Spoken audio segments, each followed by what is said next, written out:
Okay, in this video, I'm going to introduce you to the ProfitX trading system. I'm going to dive into the overview of the setups in the next video. This video is about some of the smaller nuances, more like notes that I want you to take, but we'll get into the setups specifically in next video. So what we're going to cover in this video are the types of trades that we take, the risk management, the time frames that I normally trade and how we use them, the trade management, where we put the TP, where we put the stop loss, and then this scaling in, the concept of scaling in within the system. So first off, the types of trades that we take. There are different types of trades when it comes to trading. We talked about earlier in the course different types of traders, and those different types of traders, they take different types of trades, right? So if we broke the types of trades into scalps, move to move, or trades to hold, most of our setups are move to move or trades to hold. I am not a huge scalper right now, but I do plan to get involved in more scalping as I build out my playbook. For my personality, being a methodical thinker, move to move and trades to hold they work very well for me, and I've built the system around them. So I'm going to share that with you. But that doesn't mean that you can't learn how to maximize your scalping system by tuning in. So the scalp, let's talk about the different types of trades. So, different time frames have different rules, different types of trades have different rules. So the scalp is a short-term trade that usually takes a few seconds to minutes to enter and exit, right? So these are trades that when we trade a scalp, we can't think of it like a move to move trade or like a trade to hold. You have to think of them differently because they're different types of trades. Okay, so I want to make that clear. Then the move to move trade, right? It's often we enter that from the 5-minute, 15-minute chart, and it's a momentum trade. We use, R&R of 1 to 3, 1 to 4, good R&R principles, but we're going to go from one zone to the next. Okay, from one move to the next, one zone to the next, and then we're out, right? The trades to hold. These are trades that sometimes, since all of our trades are built around the higher time frame zones, sometimes these trades, they take a little bit longer to develop. Sometimes you have to hold them overnight. This is rare though. But if you have to, just because price didn't quite break up to or go down to our zone that we wanted. But these trades, we keep them open because our bias has not been violated, right? So sometimes we have trades to hold. The trades that we trade are mostly move to move, right? We're going from one zone to the next and then we're out. But sometimes we hold these trades a little bit longer. Now for swing traders, move to move is different. Trades to hold are a little bit different. They're holding for maybe a few days or weeks. But what I mean by trading to hold is that we had a move to move trade, like a zone to zone trade, and something happened. The demand didn't come into the market, or the aggressive sellers didn't come into the market. So price didn't quite hit our target, but we're going to hold on because our bias is still valid. So when it comes to time frames, I use the daily and the 4-hour to determine direction, to determine what market phase that I'm in, to determine if I'm going up or down, if I'm in an uptrend, downtrend, or a ranging market. I use the daily, 4-hour, and 1-hour zones for support, resistance, and supply and demand zones.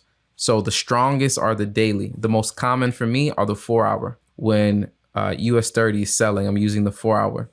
When US 30 is buying, I'm using the 4-hour and sometimes the 1-hour as well. Okay, so we'll get into that when we break down the setups. And then for entry, I'm normally using the 15-minute and 5-minute when I'm trading indices. You can use the 15-minute and 5-minute to enter for NAS, SPX, and US 30, all three of them.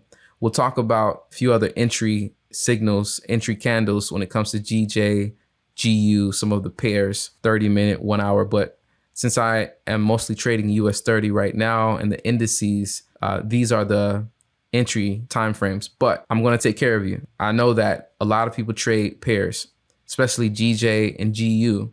So I'm also going to, when I break down the setups, I'm also going to do an example of GU and GJ for all of the setups as well. Now, risk to reward, my average risk to reward, I'm trying to go between 1 to 3 and 1 to 5. Okay, so that means if I get a 1 to 5, that means that one win can take care of 5 losses. Think about that, right? That's 20%. That's a 20% win rate. The reason I like this is because if I can't score 20%, then I shouldn't be trading, right? That means I can make money. If I have the funded FTMO account and my average win rate is 1 to 4, that means if I win 1 out of 4 trades, right? If I win 2 out of 4 trades, I'll still be in profit. Okay, so this does a lot for my psyche. Now, trade management, where do we put the take profit? So take profits are based on zones. Okay, so we base it on the zone, not the profit, not what we see in the MT4. Because again, we're trying to have a positive equity curve that's rising. And in order to do that, I'm going to talk about risk to reward. We have a whole section on risk to reward, and I talk about having the rising equity curve. So in order to do that, I have to keep my risk and reward to consistent. So if I'm risking 1% per trade in my series, then I have to keep that risk, that 1% consistent. And then my zone should be at 1 to 3. I can't just look at the MT4 and see what I like and take it, because it doesn't work over the long term. It works for that one trade, but over the long term, that type of mindset does not work. So 3 profit, well, I can't say it doesn't work. Let me say people make money all the time, but for my system, it doesn't work. The majority of traders, I believe, it doesn't work. Okay, so I have 3 profit targets. Sometimes I just have 1, but sometimes I'll break it down. I'll have 3 trades. I'll put 3 trades in, or I'll just put 1 trade in, and at TP1, I'll take 85%. This is baked into my magic keys. So 85%, I'll take 85%. The next one I'll take 7.5%, and another I'll take another 7.5%. Okay, so, and that's of the amount. That's of the amount. So if I risk, $1,000, right? If I risk $1,000, then I'll be taking out, right, money here, like $850 here, $75 or so, because TP2 will be much higher. So that 75 will turn into more money, right? The 75 here will turn into more money by the time it hits TP3. So I'm leaving these TP2s and TP3s open, and I'm going to break even once I take 85% at 1 to 3. Okay. Now the reason why you leave these open is if you want to, if you want to hold for a longer trade, if you think that price will go much higher, then you can still take some more profit. Now, if you have $100 account, this really doesn't make so much sense. But if you're trading $1 million account, if you risk 10,000, okay, to make 30,000, this 7.5% of that 30K, of that